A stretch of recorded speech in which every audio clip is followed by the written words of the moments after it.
Avec des graphismes époustouflants et une histoire captivante, Mythe Noir, Wukong est devenu un énorme succès à l'échelle mondiale. Lancé en août par la société chinoise Game Science, le jeu s'est hissé au sommet de la plateforme de jeux en ligne Steam. Avant sa sortie, c'était le jeu le plus demandé sur Steam, ce qui est une façon pour les gens de dire qu'ils veulent en savoir plus sur ce jeu. Et puis, oui, quand il a été lancé, il a dépassé, je crois, 1 million de joueurs dans les 12 premières heures et peut-être même 2 millions, ce qui en a fait le deuxième jeu le plus joué sur Steam. Le jeu est basé sur la pérégrination vers l'Ouest, un roman chinois classique du XVIe siècle. Le joueur incarne le roi des singes, équipé d'un bâton magique.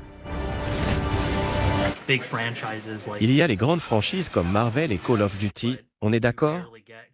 Mais on trouve rarement des jeux d'action qui ne font pas partie d'une série établie. C'est quelque chose d'unique et de nouveau.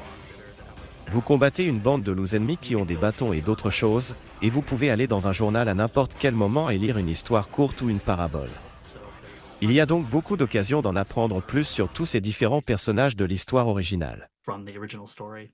Soutenu par la société de jeux chinoise Tencent, Mythe Noir, Wukong est considéré comme l'un des premiers jeux AAA développés en Chine. Un AAA est un terme à la mode qui désigne une production à gros budget. Plusieurs rapports ont estimé le budget de développement du jeu à environ 40 à 50 millions de dollars. Des joueurs comme Kolp qualifient cette production à gros budget de rafraîchissante, car les thèmes abordés ne sont pas typiques d'un jeu américain. Selon lui, les joueurs chinois jouent depuis longtemps à des jeux vidéo produits par l'Occident, et il est donc temps qu'un jeu comme Wukong fait l'inverse, apprendre aux joueurs américains la culture chinoise tout en les divertissant.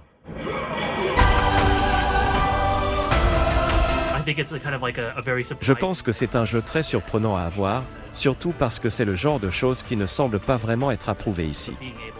Le fait de pouvoir se référer à quelque chose, et de se dire que si on veut vraiment en savoir plus sur la mythologie chinoise ancienne, on peut jouer à ce jeu et s'immerger dedans pour comprendre pourquoi c'est quelque chose de si populaire.